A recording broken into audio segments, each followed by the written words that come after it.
Hello students, myself Sandeep Nagar, Department of Physics, PP7 is Center for Excellence, Abrama centre.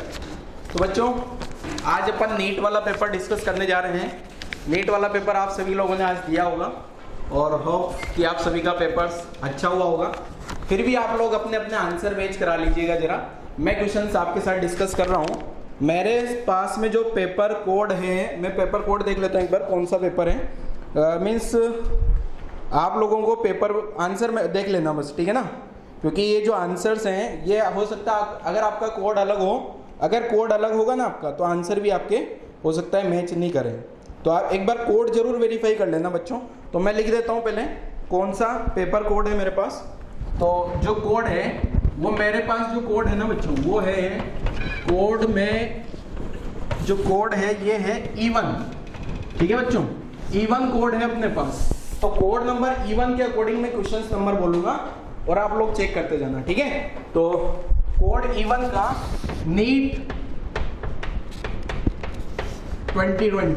2020, ठीक है, और physics paper का अपन discuss कर रहे हैं बच्चों, ठीक है। तो फिजिक्स पेपर में जो मेरे पास ये कोड अवेलेबल है बच्चों, इसमें जो फिजिक्स के क्वेश्चंस हैं ये है क्वेश्चन नंबर 136 से लगा के और क्वेश्चन नंबर 136 से 35 ऐड करोगे तो कितने हो गए 180 क्वेश्चन। ये वाले क्वेश्चन अपने फिजिक्स के हैं बच्चों नीट 2020 वाले पेपर में, ठीक है बच्चों, क्लियर है।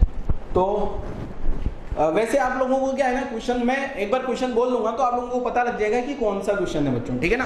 फिर भी आप लोग जो है कोड E1, अगर आपके पास कोड E1 है तो उससे मैच कर लेना। अगर इसके अलावा आपका कोई और कोड है तो बच्चों आप क्वेश्चन की थीम समझ के अपना आंसर मैच करा लेना, ठीक है। तो चलो शुरुआत करते हैं बच्चों। पेपर वैसे देखा जाए तो बहुत आसान था बच्चों, ठीक है ना, आसान पेपर। जिसने NCERT अगर सिंपल NCERT भी पढ़ा हो ना अच्छे से अच्छे मार्क्स ला सकता हो, ठीक है। तो चलो चेक करते हैं जरा, एक एक करके मैं डिस्कशन शुरू करता हूं। तो क्वेश्चन नंबर 136 देखते हैं बच्चों। तो क्वेश्चन नंबर 136 क्या है, देखो पहला क्वेश्चन आ जाता है अपने पास क्वेश्चन नंबर 136। तो मेरे कोड में जो ये 136 क्वेश्चन है बच्चों, इसमें लिखा है for which one of the following Bohr model is not valid. और आपको पता है बोहर मॉडल जो वैलिड होता है बच्चों, बोहर मॉडल किसके लिए वैलिड होता है, 1 इलेक्ट्रॉन स्पीशीज। तो पहला दिया हाइड्रोजन एटम, 1 इलेक्ट्रॉन होता है क्या उसमें। दूसरा singly ionised helium atom He+, helium He+ है ना, तो उसमें भी 1 इलेक्ट्रॉन हो गया।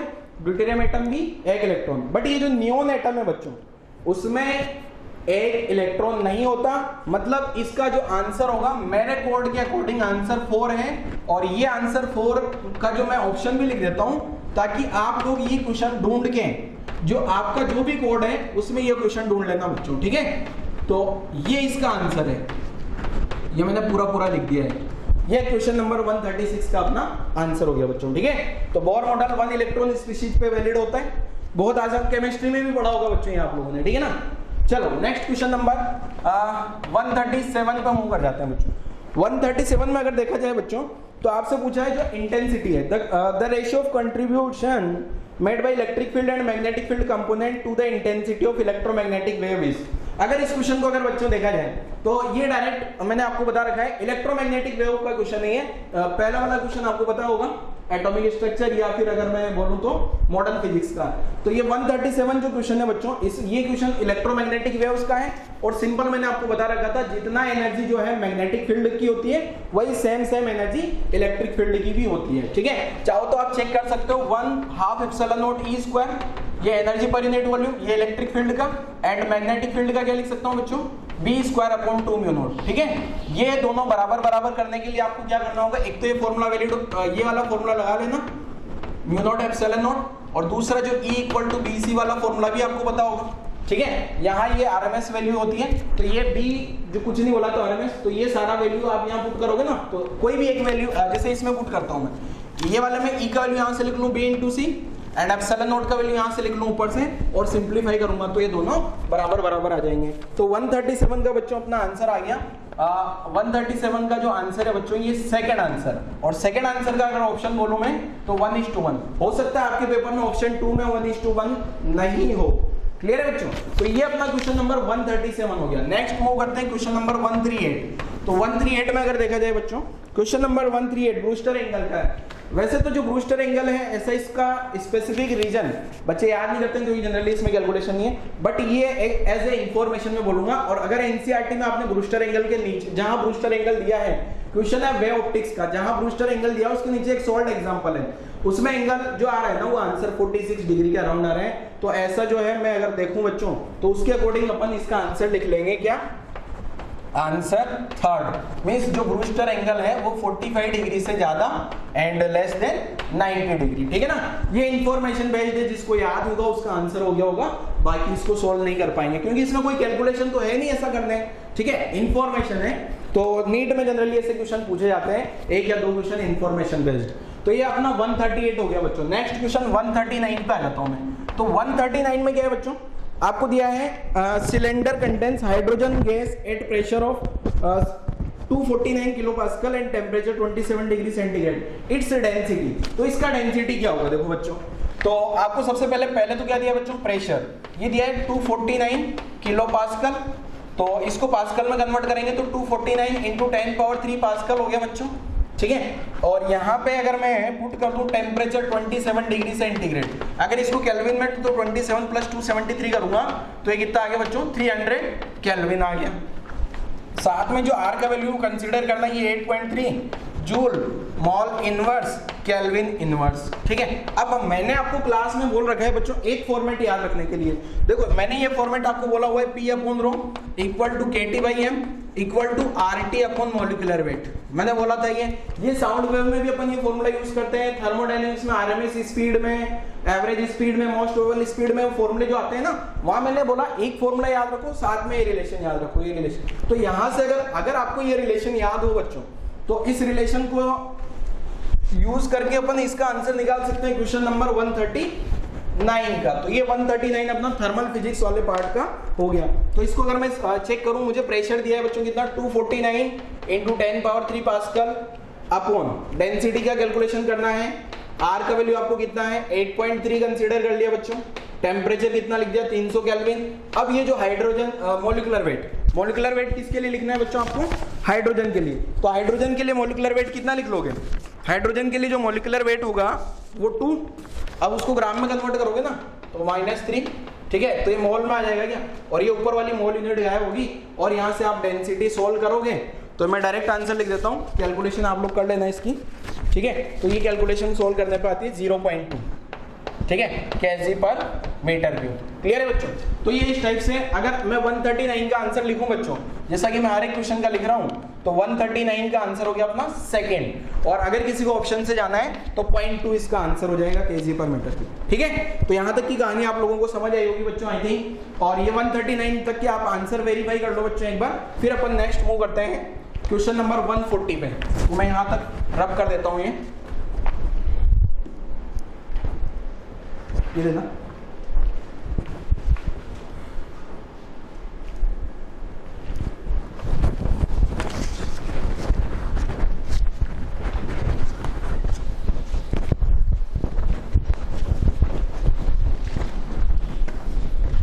क्वेश्चन नंबर 1 कौन सा सोल्व किया, 139। नेक्स्ट क्वेश्चन जो है बच्चों 140, क्वेश्चन नंबर 140 पे आ जाता हूं मैं। क्वेश्चन नंबर 140 क्या है देखो, पहले रीड कर देता हूं क्वेश्चन नंबर 140। अ रे is incident at an angle of incidence I, means incidence angle आपको आई दिया है, on one surface of small angle of prism. Prism angle छोटा है, छोटा प्रिज्म है, मींस आप साइन थीटा को थीटा लिख सकते हो, कोस थीटा को 1 लिख सकते हैं, ठीक है। With angle of prism, angle of prism ये दिया है और नॉर्मली निकल रही है यहाँ से। तो यहाँ आप क्या किया मैंने, ये छोटा सा एक प्रिज्म बना लिया बच्चों, और यहाँ से जो है लाइट रेज गई है ये इस टाइप से नॉर्मली चली गई, नॉर्मली गई, तो यहाँ पे जो इंसिडेंट हुई होगी ये इंसिडेंट एंगल आपसे पूछा, ये इंसिडेंट एंगल क्या रहा होगा, आई के बारे में आपसे पूछा है बच्चों, ठीक है। और ये आपका प्रिज्म एंगल आ गया ए, ठीक है। तो अब क्या लिखोगे बच्चों, आपको ये पता है, अगर मैं स्नेल्स लॉ लगा दूं बच्चों, ठीक है, Snell's law at first surface, पहली सरफेस पे अगर स्नेल्स लॉ लगाया जाए तो क्या लिख सकता हूं, n1 sin i equal to n2 sin r। अब बाहर वाला जो मीडियम है वो अपन क्या लिख लेंगे, यहाँ r1 लिखते हैं क्या बच्चों, आपको पता होगा r1 प्लस r2 बराबर ये होता है क्या, ठीक है, R1 plus R2 equal to है। अब यहाँ से नॉर्मली जा रही है तो R2 का वैल्यू तो 0 हो गया। अगर R2 का वैल्यू 0 हो गया तो R1 का वैल्यू किसके बराबर हो गया? A के बराबर है। ठीक है, अब छोटा एंगल है, अब यहाँ पे 1 आ गया, कुछ नहीं दिया तो बाहर अपन ने एयर मान लेते हैं। ये प्रिज्म का रिफ्रैक्टिव इंडेक्स म्यू दिया है, तो 1 sin I equal to mu sine A. Sine A क्यों लिखा R2 की जगह? क्योंकि R1 0 है बच्चों। अब साइन थीटा स्मॉल होता है, साइन थीटा स्मॉल है तो अगर साइन थीटा को क्या लिखा जा सकता है बच्चों? Almost theta. कब? जब थीटा स्मॉल होता है। अब यहाँ थीटा क्वेश्चन में स्मॉल बोला था तो अपन यहाँ से आई लिख लेंगे बच्चों, तो ये आंसर हो गया म्यू इंटू ए। तो म्यू इंटू ए अगर मैं देखूँ बच्चों तो आंसर हो जाएगा थर्ड ऑप्शन। ठीक है, ये आंसर हो गया अपना कौन सा? Third option. ठीक है, म्यू इंटू ए चेक कर लेना आपके पेपर में जो भी है। मेरे वाले पेपर में थर्ड था बच्चों। ठीक है, कोड मैंने ऊपर लिखा हुआ है, आप कंफ्यूज नहीं होना, कोड E1 है।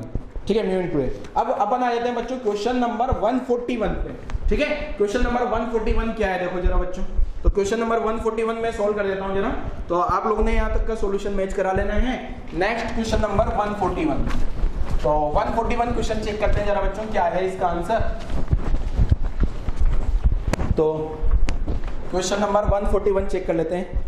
यहाँ क्या दिया बच्चों? सिलेंडर है, 2 cylinder and B equal capacity are connected each other. मतलब 2 सिलेंडर दिए हैं, ये दोनों को कनेक्ट किया है स्टॉपकॉक से। द रिमेन, एक साइड में क्या है? A contains ideal gas at standard temperature and pressure, B is completely evacuate. मतलब बी वाला जो पार्ट है ना उसमें वैक्यूम है। The entire system is thermally insulated. और क्या होगा बच्चों, जैसे अपन ने इस टाइप का पढ़ा था, आपको बताओ तो इस टाइप से मैंने कुछ बताया था। यहाँ पे ए है, यहाँ बी है, यहाँ P1 V1 T1 और यहाँ वैक्यूम है। तो अपन ऐसे क्वेश्चन में अगर यहाँ से स्टॉपर हटाता हूँ मैं, ये स्टॉपर को रिमूव करने पे क्या होगा बच्चों? स्टॉपर को रिमूव करने पे इसको अपन फ्री एक्सपेंशन बोलते हैं। बट फ्री एक्सपेंशन जैसा तो अपने को एक भी ऑप्शन नहीं लिख रहा। तो फिर मैंने आपको बताया था फ्री एक्सपेंशन जैसा एक भी ऑप्शन नहीं है। अगर यहाँ से देखा जाए तो फ्री एक्सपेंशन वैसे इसका आंसर होना चाहिए। बट जैसे आइसोथर्मल, एडियाबेटिक, आइसोकोरिक, तो मैंने आपको बोला था जो भी इस टाइप का न्यूमेरिकल हो उस न्यूमेरिकल को आपको कैसे सोल्व करना होगा? P1 V1 P2 V2 लगा के आंसर निकाल लेना। ठीक है, उसी पैटर्न पे मैं यहाँ पे बोल देता हूँ, ये जो है ना इसका टेम्परेचर कांस्टेंट रहेगा तो अपन इसका आंसर लिख लेंगे बच्चों क्या? आइसोथर्मल। ठीक है ना, तो अपना आंसर हो जाएगा आइसोथर्मल प्रोसेस है। इसका मतलब 141 का आंसर मैं लिखता हूँ आंसर नंबर 1। क्लियर है 141 का बच्चों। ठीक है, next question number 142। Question number 142 check कर लेते हैं जरा। क्या है 142 में जो है आपको एनर्जी इक्विवेलेंट बताना है। Energy equivalent of 0.5 gram of substance. मान लो अगर 0.5 ग्राम है आपके पास में, तो उससे आप कितना एनर्जी जनरेट कर सकते हो, ये आपसे पूछा है बच्चों। ठीक है ना, तो जैसे आपको न्यूक्लियर रिएक्शन में क्या होता है? मास डिफेक्ट होता है और वो मास के करस्पॉन्डिंग एनर्जी बनती है, तो E equal to mc square से, या मैं डेल्टा mc स्क्वायर लिख दूं जैसे अपन मास डिफेक्ट लिखते हैं। तो ये जो m है बच्चों, m का वैल्यू दिया आपको कितना? 0.5 ग्राम को कन्वर्ट करूंगा किलोग्राम में तो -3। c का वैल्यू आई थिंक सबको पता होगा 3 × 10⁻8 स्क्वायर। ठीक है, तो एनर्जी जो है कितना आ गया बच्चों? 0.5 × 10⁻−3 × 9 × 10⁻16 आ गया यहाँ पे। 10⁻16 मल्टीप्लाई करोगे तो एनर्जी कितना आ गया? मल्टीप्लाई करो जरा बच्चों, 9 × 5 4.5 हो गया, इंटू 10 पावर कितना हो गया? 13। तो इतना एनर्जी आ गया। अब ऐसा कोई ऑप्शन चेक करो जरा। ऐसा ऑप्शन अगर आप देखोगे ना तो एक ऑप्शन मिल रहा है ऑप्शन 2 कोड E1 के अकॉर्डिंग, तो 4.5 × 10⁻13 जूल इसका आंसर हो जाएगा अपना क्वेश्चन का। बड़ा आसान सा क्वेश्चन है, देखो एकदम हलवा क्वेश्चन आया एकदम बिल्कुल, जिसने बिल्कुल बेसिक भी पढ़ा है ना, जिसने बिल्कुल बेसिक, कोई कुछ फॉर्मूले लगाने की जरूरत नहीं, कोई हाई-फाई फॉर्मूला नहीं लग रहा। अभी तक मैंने जितने भी क्वेश्चन करे हैं एक सिंगल क्वेश्चन में अपन ने इंटीग्रेशन यूज नहीं किया, क्योंकि नीट वाले बच्चों को जनरली क्या होता है? इंटीग्रेशन से डर लगता है। मैं बोलता हूं बच्चों, जो अपकमिंग स्टूडेंट्स हैं जो 2021 या 22 में नीट का एग्जाम देने वाले हैं, वो ध्यान से सुन लें कि कितने आसान से क्वेश्चंस आते हैं नीट में।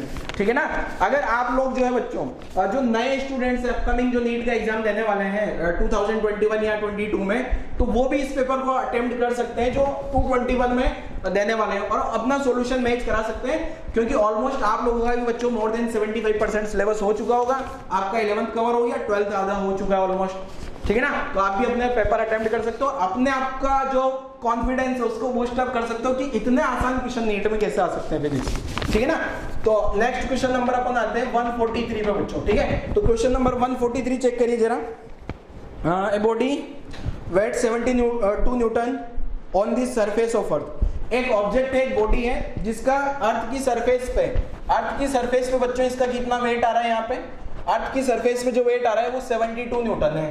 अब आपको क्या बता दिया जाए, what is the gravitational force on it height equal to half of D. अब यहाँ पे what is the gravitational force on it at height equal to half. मान लो यहाँ पहुंच गए अपन, यहाँ बच्चों r/2 आ गया, तो यहाँ पे वेट कितना आएगा इसका, ये क्वेश्चन में आपसे पूछा गया है। यहाँ का जो वेट है अपन, यहाँ जो वाला वेट है वो सरफेस पे, उसको मैं mg लिख लिया, ये 72 न्यूटन है बच्चों, ठीक है। यहाँ पे जो m इंटू में लिख दो इसको m इंटू जी डैश, तो ये m इंटू जी डैश पूछा है बच्चों। आपको जी डैश का फॉर्मूला पता होगा, जो जी डैश है। अच्छा एक चीज ध्यान से सुनना बच्चों, ये वाला फॉर्मूला नहीं लगेगा यहाँ पे, ये जो g माइनस 2h/r, ये फॉर्मूला कब वैलिड होता है, जब आप थोड़ा सा हाइट पे गए होते हो, ठीक है ना। ये आपको हाइट बहुत ज्यादा हो गई तो अपन बेसिक फॉर्मूले पे चलेंगे, g dash equal to Gme/r², ठीक है ना। अब यहाँ नीचे क्या लिख दूंगा बच्चों, तो Gme, अब हाइट यहाँ सेंटर से कितना डिस्टेंस हो गया, ये r + re/2, तो ये 3re/2 हो गया बच्चों। तो 3re/2 कितना, ये 9/4 आ गया क्या, सॉरी उल्टा लिख दिया,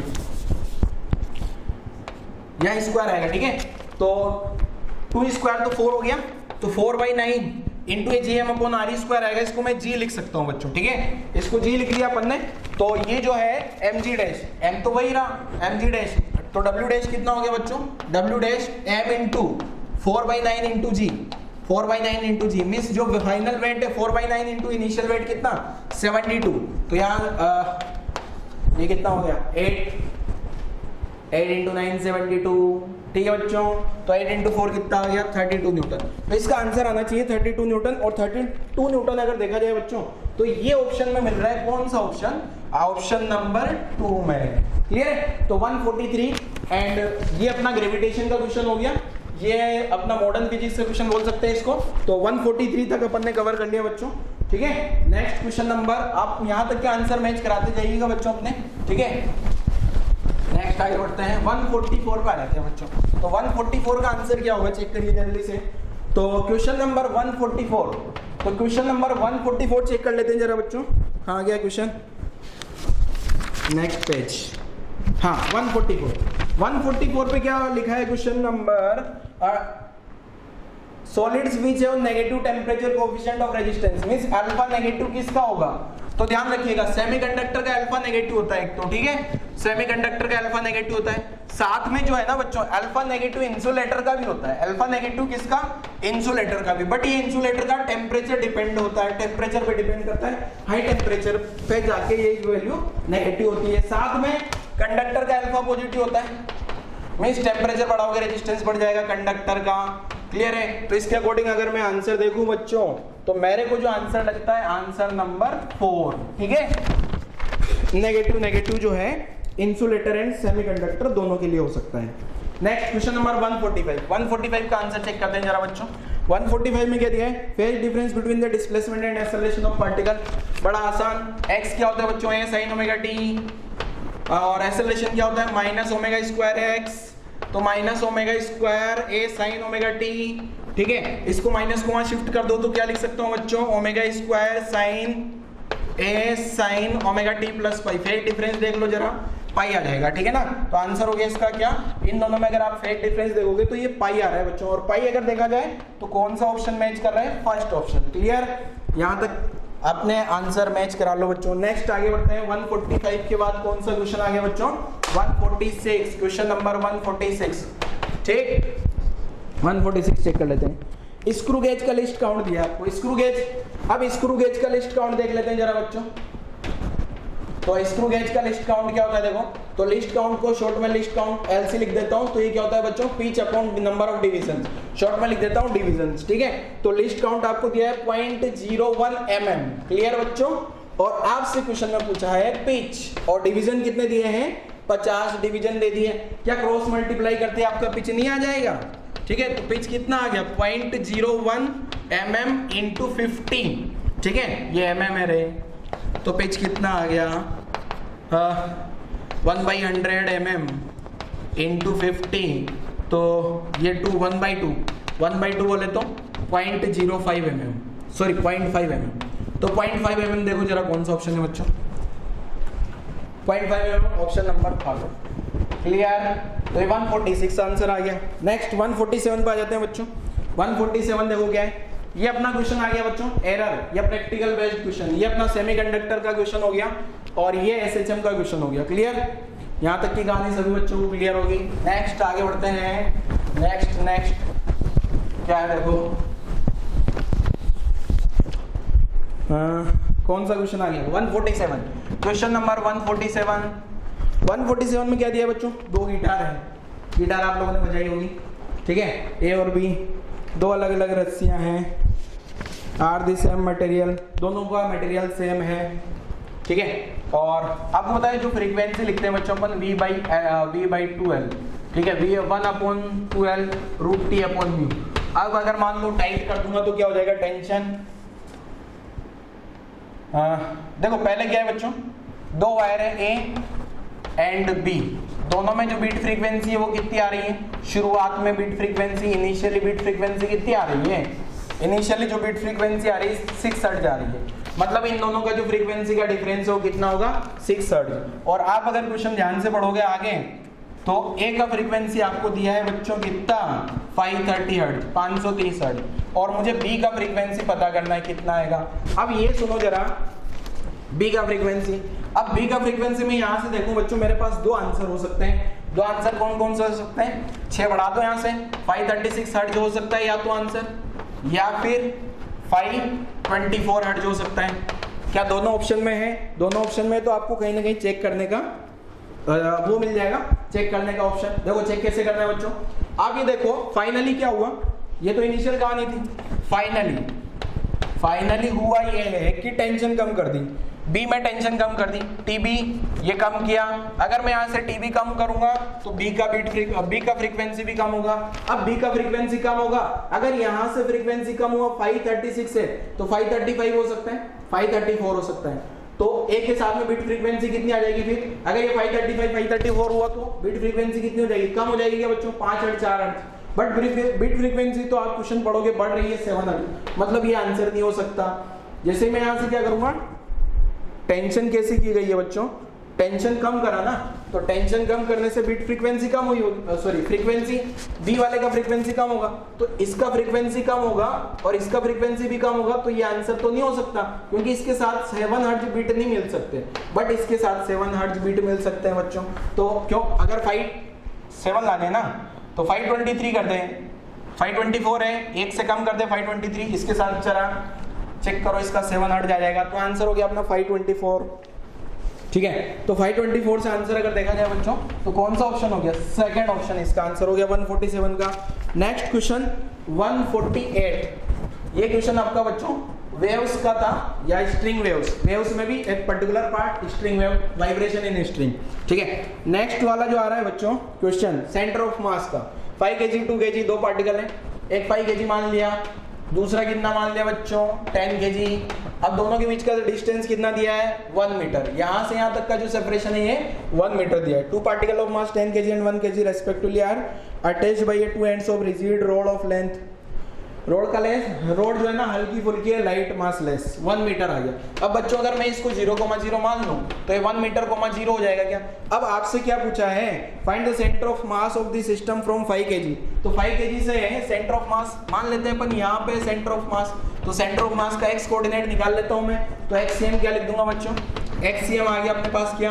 m1x1 plus m2x2 upon m1 plus m2, ठीक है। तो ये सेंटर ऑफ मास का एक्स कोऑर्डिनेट m1 कितना आ गया? 5 0, दूसरा मास 10 1 अपॉन 5 प्लस 10 आ गया बच्चों। तो सेंटर ऑफ मास का एक्स कोऑर्डिनेट कितना आ गया? 0 10 15, तो 2/3 बोले तो ये मीटर है बच्चों, ठीक है। 2/3 मतलब 0.666 मीटर है, तो सेंटीमीटर में कितना हो गया? 76 आजू बाजू। ऑप्शन ऐसा ही है कि ऑप्शन है 67 सेंटीमीटर, तो ऑप्शन नंबर 3 इसका आंसर होगा बच्चों। क्लियर? ये तो आपने क्वेश्चन नंबर 148, ठीक है। नेक्स्ट आंसर मैच कराते जाइएगा, मैं मिटा दूंगा फटाफट, लेक्चर तो चल नहीं रहा है अपना, जो आप आंसर नोट करोगे इनके, ठीक है। और जिसको नोट भी करने हैं वीडियो पॉज करके नोट करते रहना। नेक्स्ट 149, क्वेश्चन नंबर 149 चेक करते जरा क्या है। 149 में बच्चों बहुत आसान क्वेश्चन, एकदम लल्लू हलवा एकदम, R क्रॉस F, अब जिसको कुछ नहीं पता, बच्चे रोटेशन से इतना डरते हैं, सर रोटेशन का क्वेश्चन रोलिंग आ जाएगा, moment of inertia, angular momentum, इतनी सारी चीजें हैं, बट क्वेश्चन एक बेसिक आर क्रॉस है। जो बच्चा सिंपल, जिसको बेसिक मैथमेटिक्स का क्रॉस प्रोडक्ट पढ़ा होता है, वो इस क्वेश्चन का आंसर निकाल सकता है। तो R cross F, position vector दिया है कितना, ये दिया है बच्चों 2kk, और फोर्स कितना दिया है 3jk। सारी यूनिट ऐसा ही में तो मैंने लिख रहा हूँ। तो टॉर्क वेक्टर 3 दूनी 3 × 2 6, k क्रॉस j। अब k क्रॉस j कैसे निकालोगे बच्चों, ये आपको बता रखा है क्या, i j k क्या होता है, i क्रॉस j k होता है क्या, बट यहाँ i क्रॉस j तो नहीं चाहिए, i क्रॉस j क्या होता है, j क्रॉस k क्या बच्चों, j क्रॉस k i हो गया क्या, तो इसका उल्टा k क्रॉस j क्या होगा, माइनस i हो जाएगा क्या, ठीक है। तो अपना आंसर क्या आ जाएगा, टॉर्क का 6 × -i cap newton × metre nm, ठीक है। तो ये आंसर हो गया अपना कौन सा ऑप्शन बच्चों, थर्ड ऑप्शन, ठीक है। आंसर हो गया इसका थर्ड ऑप्शन, क्लियर। तो ये अपना क्वेश्चन नंबर कौन सा हो गया बच्चों, 149। Next question number 150। क्वेश्चन 150 में क्या है, देखो बच्चों, light wave average flux. Average flux जो है बच्चों, ये डायमेंशन आप देखोगे तो ये इंटेंसिटी टाइप की टर्म है। देखो जरा डायमेंशन देखो, मैं तो आई से लिख देता हूँ इसको, वोल्ट पर मीटर स्क्वायर, ठीक है ना।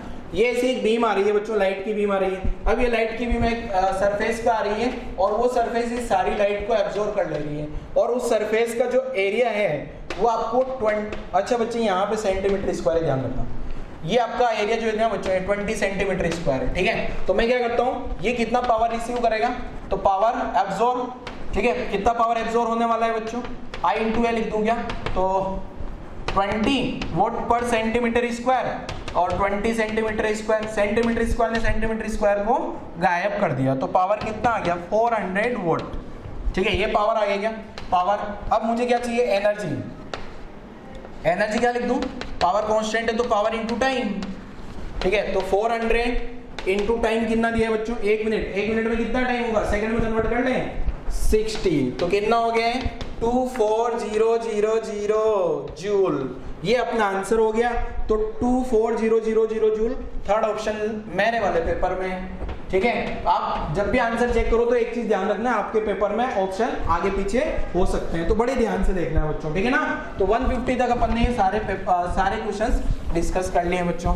नेक्स्ट क्वेश्चन पे मूव कर जाते हैं, 151, ठीक है। क्वेश्चन नंबर 151 का आंसर चेक करते हैं जरा।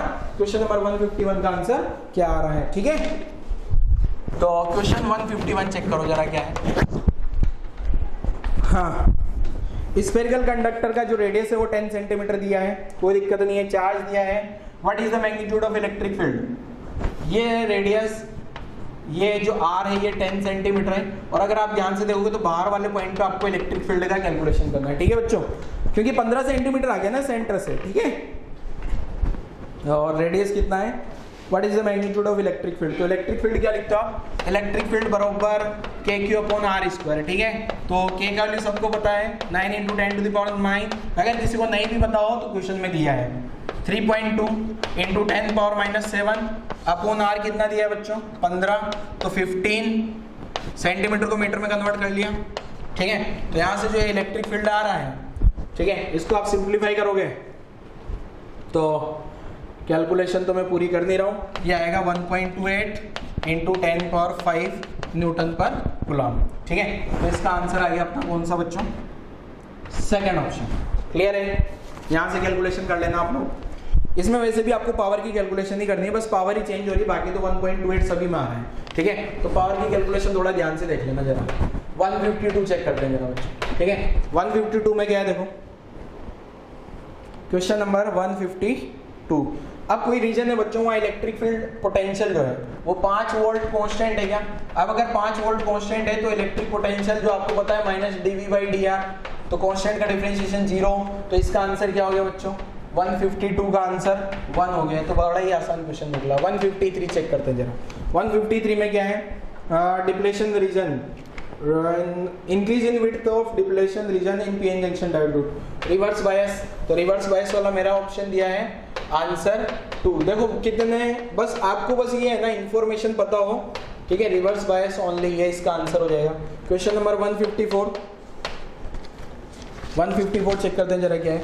154 में बच्चों आपको दिया है क्या, कैपेसिटर दिया है और कैपेसिटर में क्या पूछा है, आरएमएस वैल्यू ऑफ करंट। अब ये वोल्टेज के बारे में कुछ नहीं बोला ना बच्चों, आईआरएमएस पूछा है आपसे, अल्टरनेटिंग करंट कनेक्शन से। अब ये वोल्टेज के बारे में कुछ नहीं बोला है ना, तो 200 वोल्ट क्या हो जाएगा बच्चों, आरएमएस। एक्स को क्या लिख सकता हूँ, 1/ωc। तो ये आंसर क्या आ गया, आरएमएस करंट का वैल्यू 200 इंटू ओमेगा को लिख दूं 2π इंटू फ्रीक्वेंसी, फ्रीक्वेंसी कितना दिया है क्वेश्चन में 50 हर्ट्ज, इंटू कैपेसिटर का वैल्यू कितना है 40 इंटू 10⁻⁶। ठीक है, तो यहाँ से जो आरएमएस करंट निकल के आएगी मेरे पास, मल्टीप्लाई तो मैं करूंगा नहीं, तो ये आंसर आता है 2.5 एम्पियर। सोल्व कर देना जरा। ठीक है, तो आंसर हो गया, कहाँ गया क्वेश्चन, आंसर हो गया इसका थर्ड ऑप्शन। क्लियर बच्चों। नेक्स्ट क्वेश्चन नंबर 155 में डायरेक्ट फॉर्मूला है ये, मैं आपको हमेशा बोलता हूँ main free path, direct NCERT में डायरेक्ट फॉर्मूला लिखा है मेन फ्री पाथ का, तो ये डायरेक्ट फॉर्मूला हो जाएगा अपना, तो इसके अकॉर्डिंग आंसर 2 हो जाएगा बच्चों। ठीक है, फॉर्मूला तो मैं लिख नहीं रहा हूँ। 156 पे आ जाते हैं।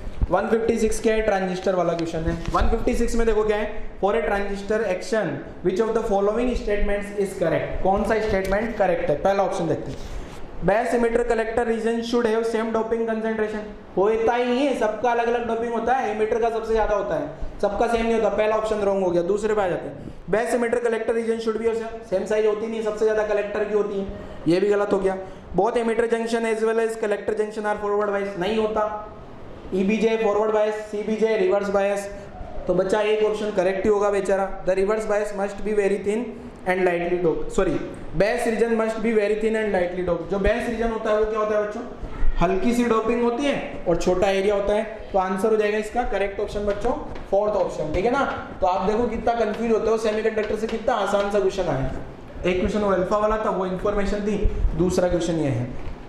नेक्स्ट क्वेश्चन बच्चों क्या दिया है, एक लाइट है, एक मेटल पे गिर रही है और मेटल पे जो फ्रीक्वेंसी है, मान लेते हैं थ्रेशोल्ड फ्रीक्वेंसी, ये जो फ्रीक्वेंसी है थ्रेशोल्ड फ्रीक्वेंसी से 1.5 टाइम्स है। ठीक है, फोटो सेंसिटिव मटेरियल पे गिर रही है। अब क्या किया उसने, what will be the photo current, photo electric current. अभी तो ये जो new greater than frequency threshold से ज्यादा है, मतलब फोटो इलेक्ट्रिक इफेक्ट हो रहा होगा, फोटॉन्स निकल रहे होंगे, करंट फ्लो करा रहे होंगे। ठीक है, कोई दिक्कत नहीं। अब क्या किया कि फ्रीक्वेंसी को आधा कर दिया, मतलब फ्रीक्वेंसी कितना हो गया बच्चों, शुरुआत की फ्रीक्वेंसी से आधा। ठीक है, फ्रीक्वेंसी को आधा कर दिया। अब देखो आप ध्यान से, फ्रीक्वेंसी को आधा कर दूंगा ना बच्चों, तो यहां पे ये जो फ्रीक्वेंसी आ जाएगी फाइनल फ्रीक्वेंसी, ये कितनी आ गई 0.75 इंटू थ्रेशोल्ड, मतलब ये तो फोटो इलेक्ट्रिक इफेक्ट ही नहीं होगा। अब तो फोटो इलेक्ट्रिक इफेक्ट ही नहीं हो रहा है। क्यों, क्योंकि अब जो फ्रीक्वेंसी मैंने पहले वाली फ्रीक्वेंसी से आधी फ्रीक्वेंसी करी ना, तो क्या हुआ, जो फाइनल फ्रीक्वेंसी आई ना वो बेचारी थ्रेशोल्ड से ही कम रह गई। अगर थ्रेशोल्ड से कम रह गई तो फोटो इलेक्ट्रिक इफेक्ट नहीं आने वाला। फोटो इलेक्ट्रिक इफेक्ट नहीं होगा तो करंट क्या आ जाएगी, 0। अब भले ही वो इंटेंसिटी को डबल कर दे, उससे क्या फर्क पड़ रहा है। कुछ बच्चों ने सोचा होगा इंटेंसिटी डबल हो गई तो करंट भी डबल हो गई होगी। अरे फोटो इलेक्ट्रिक इफेक्ट तो होना चाहिए बच्चों, फोटो इलेक्ट्रिक इफेक्ट ही नहीं हो रहा। अगर फोटो इलेक्ट्रिक इफेक्ट ही नहीं है तो कहां से करंट आएगी। क्लियर है ना, समझ गए। क्यों, क्योंकि जो फाइनल जो फ्रीक्वेंसी आ रही, फ्रीक्वेंसी को कम किया, आधा कर दिया, और आधा करने पे क्या हुआ, थ्रेशोल्ड से ही कम हो गया, गायब, कोई करंट नहीं, 0 करंट आ गई। तो क्वेश्चन नंबर 157 का अगर आंसर लिखा जाए यहाँ पे छोटा छोटा सा, 157 का आंसर 4th होगा। अब अपने पास नेक्स्ट क्वेश्चन नंबर 158। ठीक है, 158 का आंसर चेक कर लेते हैं जरा, इसको मैं पूरा रब कर देता हूँ बच्चों। 158 का आंसर चेक करते हैं क्या आ रहा है, क्वेश्चन नंबर 158। तो नेक्स्ट क्वेश्चन आ गया बच्चों अपने पास 158। ठीक है, 158 में देखो क्या दिया, यूरेनियम है, तो ये यूरेनियम आ गया 23592, न्यूक्लियर फिजिक्स का क्वेश्चन है बच्चों। एक न्यूट्रॉन लाके गिरा दिया इस पे, न्यूट्रॉन लाके गिराने पे क्या हुआ, एक तो बन गया KR 89 36 और साथ में 3 न्यूट्रॉन बने। ठीक है, अननोन एलिमेंट क्या होगा पता नहीं, X यहां पर लिख दें क्या Z और यहाँ लिख दें अपन क्या A। तो अब अपन लगाते हैं बच्चों यहाँ पे क्या, चार्ज कंजर्वेशन और एनर्जी कंजर्वेशन लगा दें। तो चार्ज कंजर्वेशन देखो यहाँ पे क्या हो गया 235, ये मास कंजर्वेशन लगा रहा हूँ। ठीक है, मास कंजर्वेशन लगा दें, तो इसका मास कितना हो गया बच्चों 235, साथ में कितना हो गया न्यूट्रॉन का 1, क्रिप्टॉन का 89 और ये 3 न्यूट्रॉन है तो 3 × 1 प्लस A। तो यहाँ से A को सोल्व कर लेंगे क्या। ठीक है, तो A कितना आ गया, ये हो गया 236, 89 और 89 प्लस ये हो गया 92 प्लस ए, यहाँ से सोल्व करूंगा तो ए कितना आ गया बच्चों 236 माइनस 92 करो जरा, तो ये लिख दिया मैंने 236 92, ठीक है। तो यहाँ आ गया 4 13 9 4, ये 144। तो ए का ऑप्शन देखो 144 ए कौन से ऑप्शन में मैच कर रहा है, अगर आप देखोगे ना बच्चों तो ए की ऑप्शन मैच कर रहा है ये, ठीक है। तो अपना आंसर क्या हो गया, आंसर आ गया 1 ऑप्शन, ठीक है। अगर आप देखोगे तो ये बी ए वाला है ना, यहाँ 144 लिखा है। अगर मान लो 2 ऑप्शन में 144 होता तो फिर क्या करते अपन, चार्ज कंजर्वेशन भी करा लेते हैं, ठीक है। यहाँ से चार्ज कंजर्वेशन कराएंगे तो क्या आ गया बच्चों 92, ये न्यूट्रॉन का 0 इक्वल टू 36 प्लस ये 3 न्यूट्रॉन का 0 आ गया क्या बच्चों प्लस जेड, यहाँ से जेड सोल्व कर लेना, जेड सोल्व कर लेना, वही आएगा जो आंसर में है, और ये आ जाएगा 56, ठीक है। वैसे अपना आंसर कंफर्म यही हो गया था, ये वाली लाइन सोल्व करने की जरूरत ही नहीं है, पहले ही आंसर आ गया। एंड नेक्स्ट क्वेश्चन आ जाता है 159, क्वेश्चन नंबर 159 देखते हैं बच्चों। 159 में क्या दिया आपको, energy required to break 1 bond of DNA is. अब अगर ये क्वेश्चन देखा जाए, बायो भी मिक्स कर दिया यहाँ पे डीएनए, पर डीएनए का कोई काम नहीं है आपको, तो क्या बस जूल को इलेक्ट्रॉन वोल्ट में कन्वर्ट करना आना चाहिए और कुछ नहीं, ठीक है। तो क्या है देखो क्वेश्चन का आंसर, अगर यहाँ पे जो बच्चों दिया है एनर्जी कितना 10⁻⁻20 जूल है क्या, ये इलेक्ट्रॉन वोल्ट में कन्वर्ट कर दूं क्या, तो इलेक्ट्रॉन वोल्ट में कन्वर्ट करने के लिए एक इलेक्ट्रॉन के चार्ज को डिवाइड कर देना आप, ठीक है। तो यहाँ से सोल्व करूंगा तो कितना ऑप्शन आ जाएगा बच्चों, 10⁻⁻1 बचेगा अपॉन 1.6, तो ये बच गया 10⁻⁻, इसको ऐसे लिख दें 1/160। तो अगर 1/160 को अगर आजू बाजू देखोगे आप, ठीक है 1/160, तो ये आ जाएगा 0.02, 0.006। अब 0.006 कौन सा ऑप्शन है बच्चों, 4th ऑप्शन, तो ये अपना 159 का आंसर हो गया 0.006, ठीक है। And next and last question 160 में क्या है बच्चों, यहाँ तक के आंसर आप लोग नोट कर लेना। नेक्स्ट क्वेश्चन नंबर 160 चेक करते हैं जरा। 160 बड़ा आसान सा क्वेश्चन न्यूटन्स लॉ का, देखो क्वेश्चन पढ़ते हैं जरा क्या है। ये अपना कोड E1 का है बच्चों, ठीक है ना। आप एक बार क्वेश्चन की थीम देख के आंसर अपने मैच करा सकते हो। तो क्वेश्चन नंबर 160 चेक करते हैं जरा। 160 में जो पुली दिया हुआ है, एक्सेलरेशन का सिंपल सा फॉर्मूला सभी को पता होता है, m1g m2g upon m1 plus m2। m1 अपन हेवी वाले मास को मान लेते हैं, तो 6g minus 4g upon 6 plus 4, ठीक है। तो ऊपर कितना आ गया बच्चों 2g अपॉन 10, तो इसको मैं लिख दूंगा क्या g/5। तो अपना ये यहाँ से आंसर देखा जाए बच्चों, तो ये आंसर आ गया अपना कौन सा, 3rd ऑप्शन। क्लियर है। तो ये इस टाइप से अपन ने क्वेश्चन नंबर 1 से 160 तक, अप टू 160 तक अपन ने डिस्कस कर लिया बच्चों। नेक्स्ट जो है 161 से 180 तक संजय सर आपको ये क्वेश्चंस आपके साथ में डिस्कस करने वाले हैं, ठीक है। Thank you.